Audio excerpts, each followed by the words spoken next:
Sadhguru Jaggi Vasudev ji of Isha Foundation, who will request all of you to be seated. I have pleasure in inviting Ms. Preeta Reddy, President, All India Management Association, to introduce the session.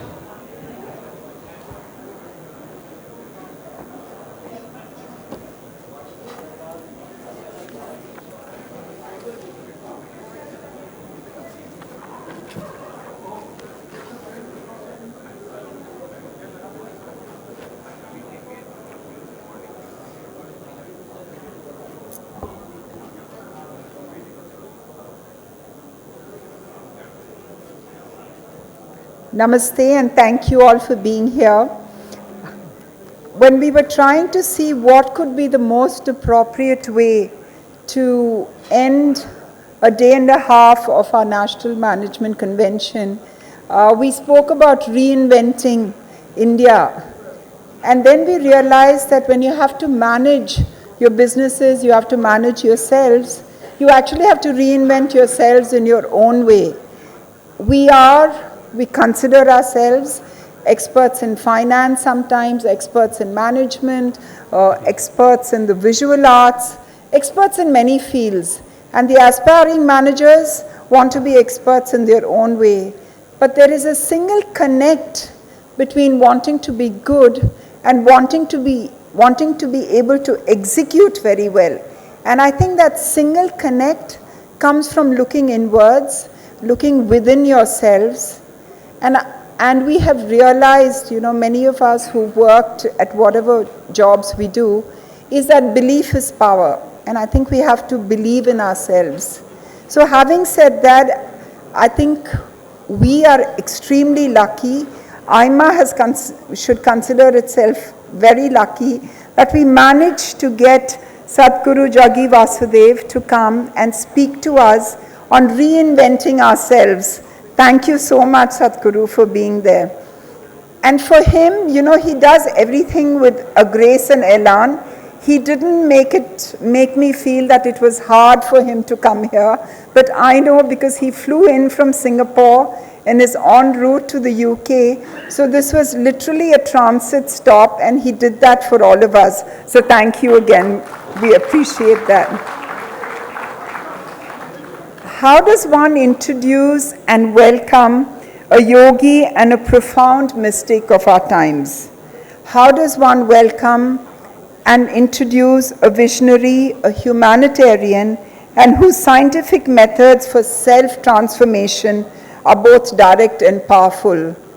I don't think any of us can even attempt to introduce somebody like him, except to say that to have the founder of the Isha Foundation, which is a volunteer-run international not-for-profit organization. It's operated by over 2 million volunteers from over 150 city-based centers worldwide. It implements several large-scale social outreach projects in health, education, and environment that go beyond charity and work to rejuvenate the spirit of India's rural people. I can only say thank you for being here. We're looking forward to a session which is truly insightful. And in Sadhguru's own words, only one who has insight, who sees what others do not, can be a true leader.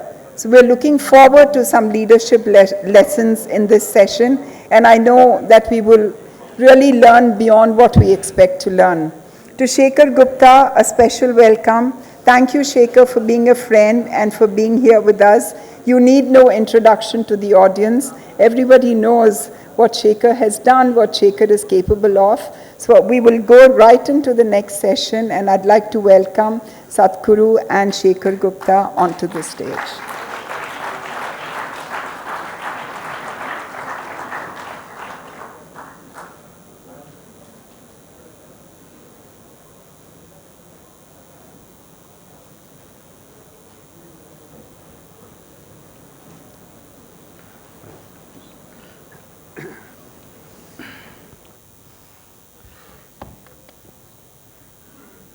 group. I'm so sorry, I sat No, before it's you. okay. This is not fair.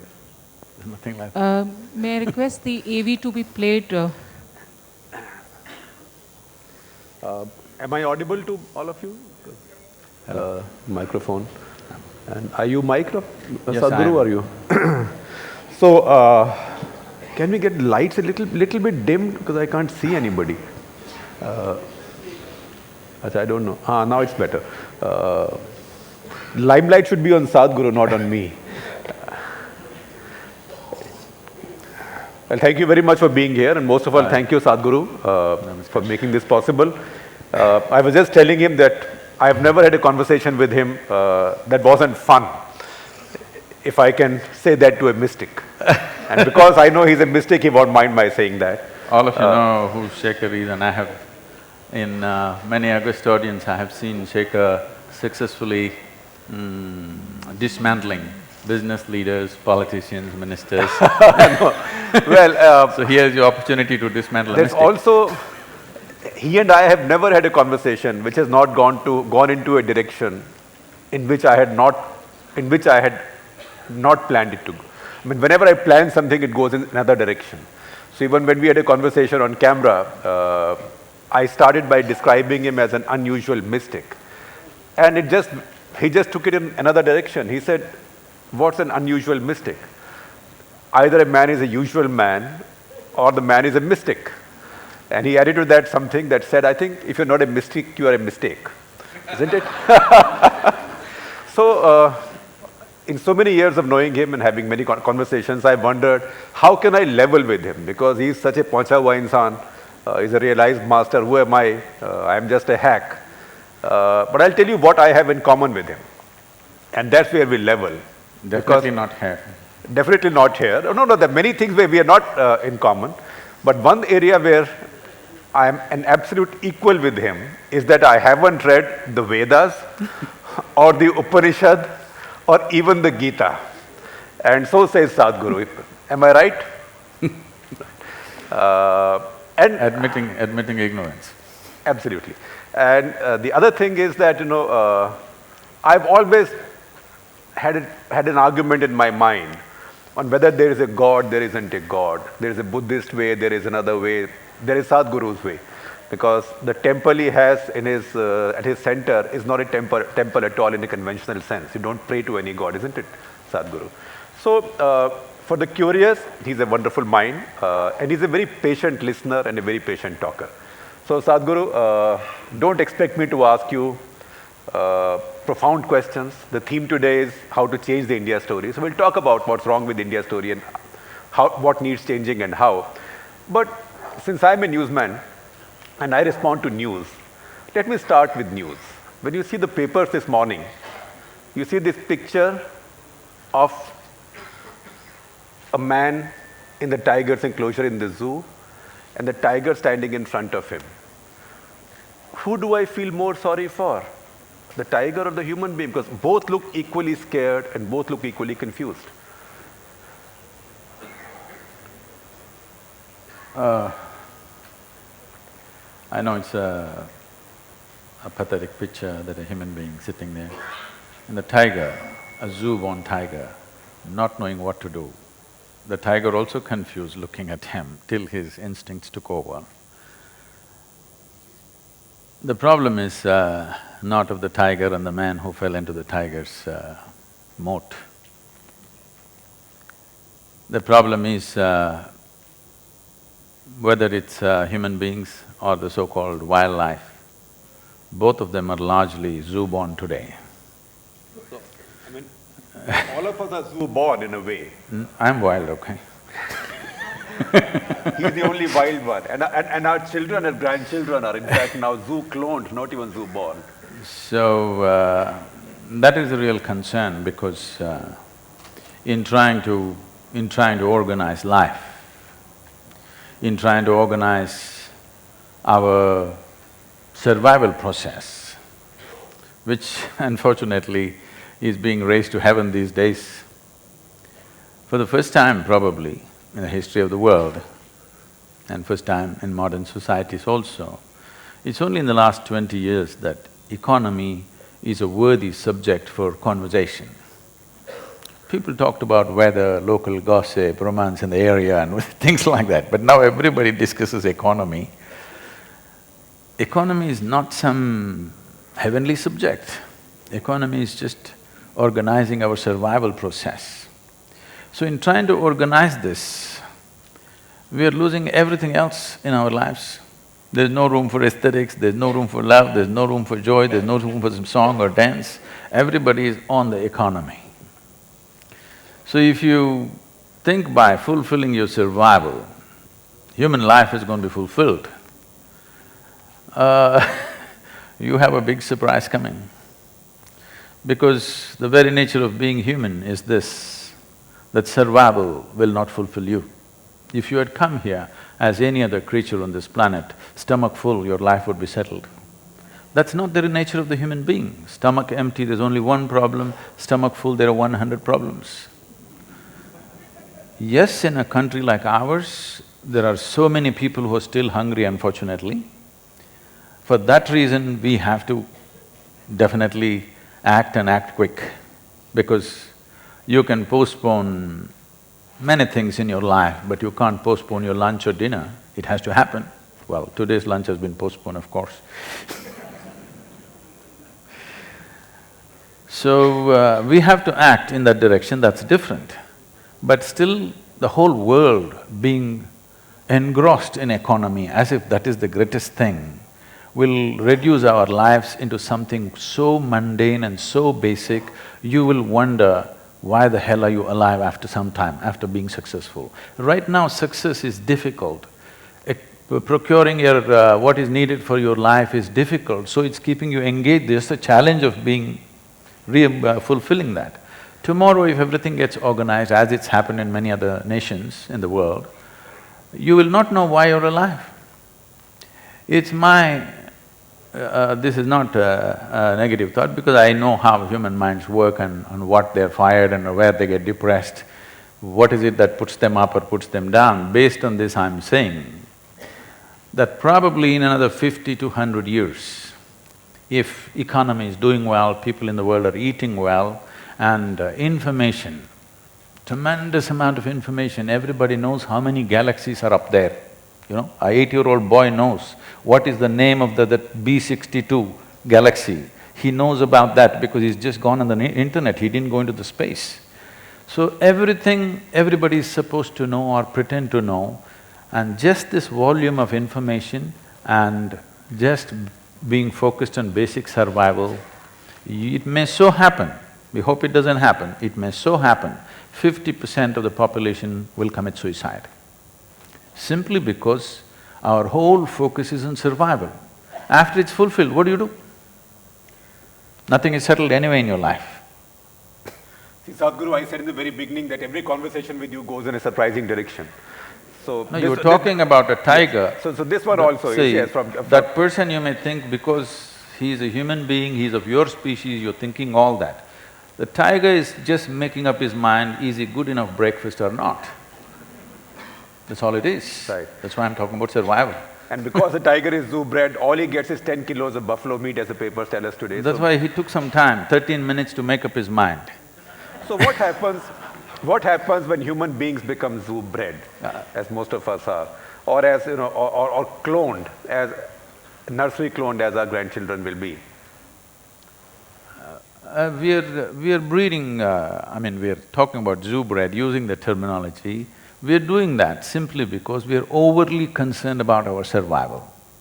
So as I said, if we continue like this, and if you're successful in fulfilling our survival, organizing our survival, you will see a whole lot of people don't know why they're alive and they'll want to die. Because what's the point? What is the point having a good breakfast for 85 years or 100 years, I'm asking? Unless something else is throbbing within you, what is the point? Just to eat a good breakfast and good lunch and good dinner and sleep on a soft bed, you don't have to be here for 100 years. If you experience it for a few days, you know it's done. I remember something that you once said to me. You said that a human being has to decide either to live a life, to eat, drink, sleep, reproduce and die, or to use it as a ladder to the divine. I did not say drink, you adding the drink. You're a cool guru, so I can take some liberties. What is that? I'm sorry. No, I said you once said that a human being can either use Or a ladder to the divine. use her life to do all these various things, or can use it as a ladder to the divine. So when we say divine, let's understand the word divine. We must first of all understand that this is a godless country. There's never… It's 330 Yes, million yes. gods and That goddesses. is because we know the technology of God making. Yes, in this culture, we have never believed in a god or the god sitting up there and running the whole universe. You're using a microphone, you're using… it's sonic, okay? The microphone is what? Because we can speak. We can speak. If we speak without it, only 10 people would hear it. We want this many people to hear it, so there's a microphone.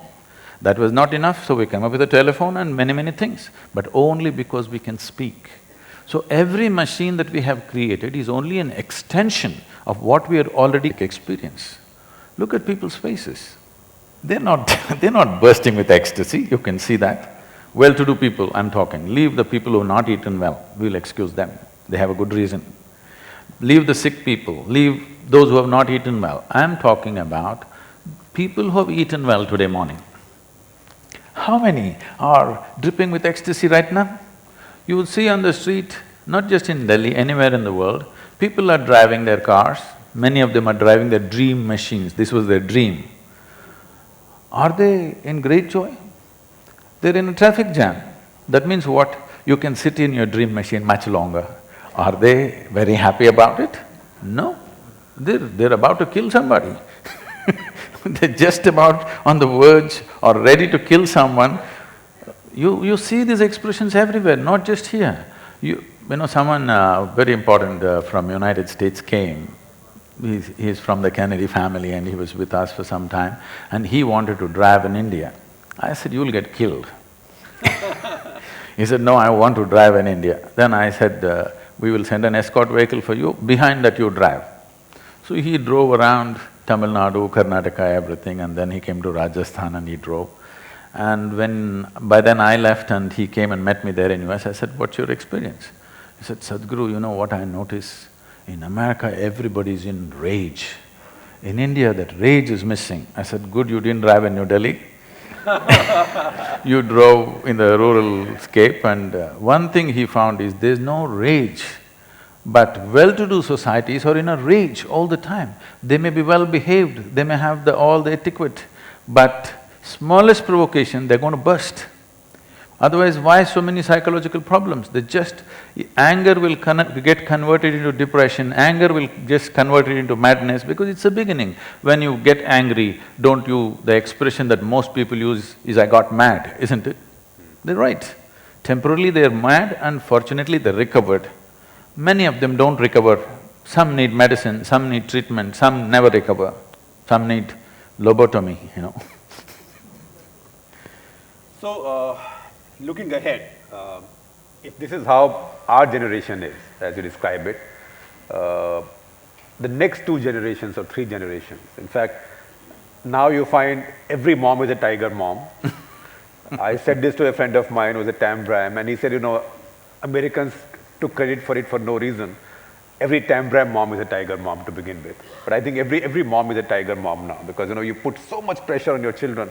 Sometimes I say babies, when they're born now, besides being given their vaccinations and shots, should also be pre-fitted with half a dozen stents in their hearts to prepare them for life. So you don't have to go waste time in a hospital. Some cardiologists are saying, if we implant a chimpanzee's heart in the human thing, it will last much longer because it's supposed to be much stronger, most effective. The only problem is there are not enough chimpanzees.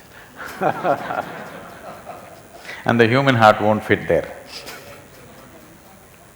So, how does one cut out of this clutter? To that I link the question of what is wrong with the India story now. Some of this is what is wrong with the India story now because we see rage in many parts of India.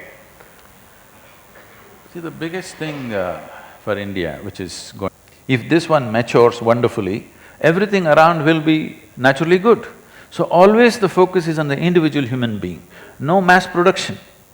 Always every individual is as important as the… every piece of life is as important as other. This is why you bow down to what you consider as God, you bow down to an elephant, a cow, an ant, just the earth that you walk upon. Because we never saw anything as more important, as less important. Anybody who thinks this is more important than this, he's missing the fundamental pieces of life.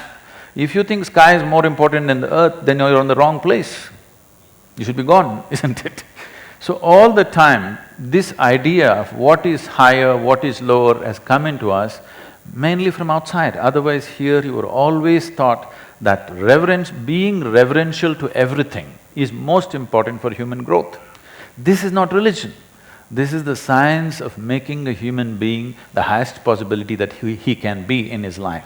So focusing on individual growth is most important. We don't have to focus on social well-being.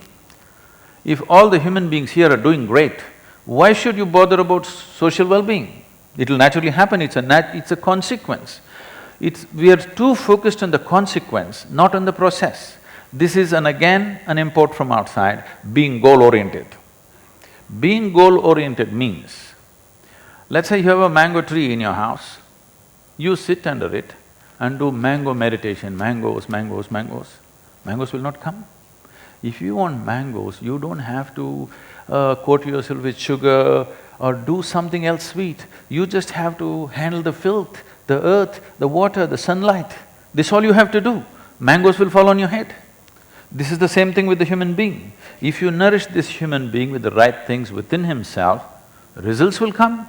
What sphere of life he will shine in is up to him and also the situations in which we exist. You could not have been a journalist if you were here 5,000 years ago. You would have been something else. This is a consequence of the situation. It is not that you're born to be a journalist. This madness has spread from the West because all these self-help books are saying, what is your calling? My calling is I want to be a journalist, I want to be a lawyer.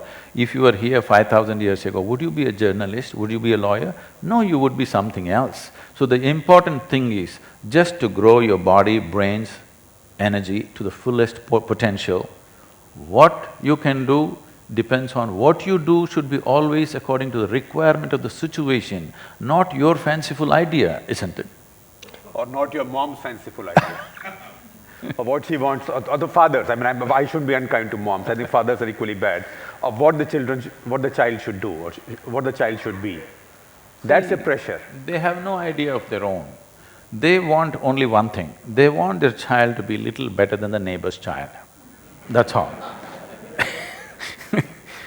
They have no such thing as what they should become. They should become better than the others that are around. That's their only problem. So as long as you're trying to be better than others, if all others are crippled, you will be a little better crippled. That's all it'll be. So, to create a society where individual human beings will blossom to their full potential, it needs a deeper commitment towards the individual human being. We think you put him in a machine of education and out of the extruder he will come out as something is too crude